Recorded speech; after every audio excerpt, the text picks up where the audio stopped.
Ransomware is a malware designed to deny a user or organization access to files on their computer.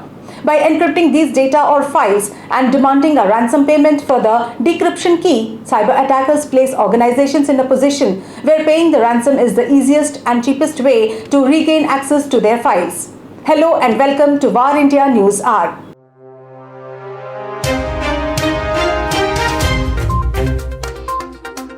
Ransomware is executed in a variety of ways for different reasons and motives. The technology also carries risks, however. It may lead to a new wave of cybercrime, as quantum computers can crack even the most elaborate forms of encryption in use today. This takes a quantum leap in the cyber world. Ransomware has quickly become the most prominent and visible type of malware.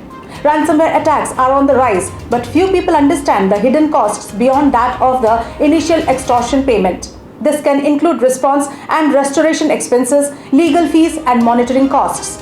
The sophistication of these ransomware groups even extends to the targeting of victims and how a ransom figure is decided, as well as the negotiation techniques they use to extract maximum financial gain.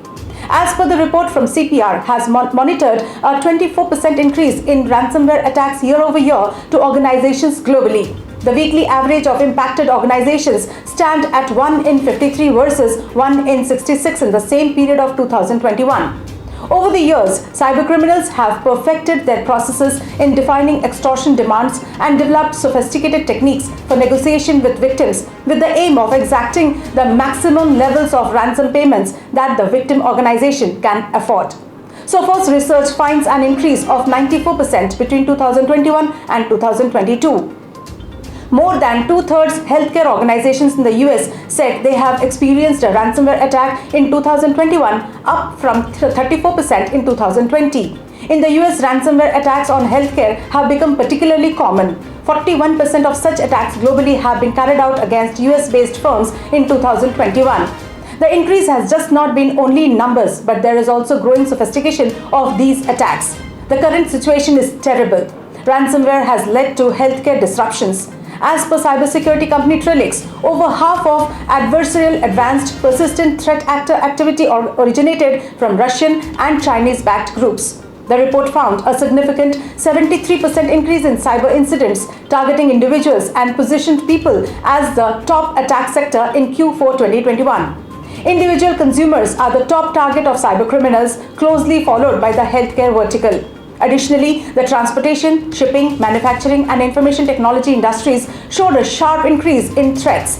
Healthcare was the second most targeted sector, bearing 12% of total detections. From Q3 to Q4 2021, threats to manufacturing increased 100%, and threats to information technology increased 36%, said the report. Malware was the technique used most often, accounting for 46% of total cyber incidents. Let's look into today's headlines in VARINDIA. ICRA predicts fiscal deficit may rise to Rs 8.4 lakh crores due to high capex. States have budgeted 36% higher capital expenditure during the financial year, which may lead to a sharp rise in their fiscal deficit to Rs 8.4 lakh crores. 26 large states, excluding Assam, have spent Rs 5 lakh crores in capital expenditure, or Rs 1.3 lakh crores more than they had spent in FY20, registering an increase of 34.1% from the pre-pandemic levels. These 26 states are on course to spend Rs 6.8 lakh crores, or 35.8% more this fiscal in capital expenditure over FY22, when it stood at Rs 5 lakh crores. Fire raises $100 million at $1.5 billion valuation. Level 1 blockchain network Fire has raised $100 million at a valuation of $1.5 billion in a Series A round of funding from UK-based conglomerate SRAM and MRAM Group, becoming India's 105th unicorn and 20th in this calendar year, and one of the fastest Indian startups to reach $1 billion valuation. The fresh capital will be used for business expansion and extending its footprint across 3 continents, including Asia, North America, and Europe, with India as the hub of operations and core area of focus. Xiaomi India elevates Muralikrishnan B as president.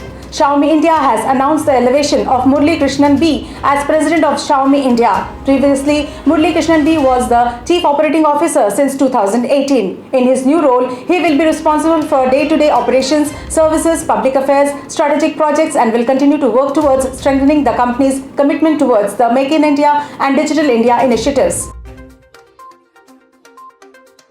UP police arrests gang operating fake call center targeting foreigners. The Special Task Force of the Uttar Pradesh Police busted a Noida-based gang of cyber thugs who tricked foreigners in the name of providing tech support and tax refunds. The STF officials said 10 members of the gang were arrested from their workspace in Noida's Sector 59. The gang operated as a call center and used softwares to remotely control the computers and laptops of victims. The STF has seized over 70 desktop computers and several mobile phones, SIM cards from the gang's possession. RBI to regulate new rules for fintech firms. The Reserve Bank of India is likely to announce new regulations for fintech companies regarding various aspects, including credit operations and KYC norms. The new fintech regulations will likely cover aspects of data sharing, privacy, extent of outsourcing relationships, compliance with KYC, AML norms, and formal legitimacy of products like buy now, pay later. This comes in the wake of complaints related to some fintech charging usurious interest rates and other issues. That's all for now. Please like, share, comment and subscribe to VARINDIA News Magazine. You can download the VARINDIA app from Google Play Store and Apple App Store for the latest news and updates. Stay tuned. Thank you.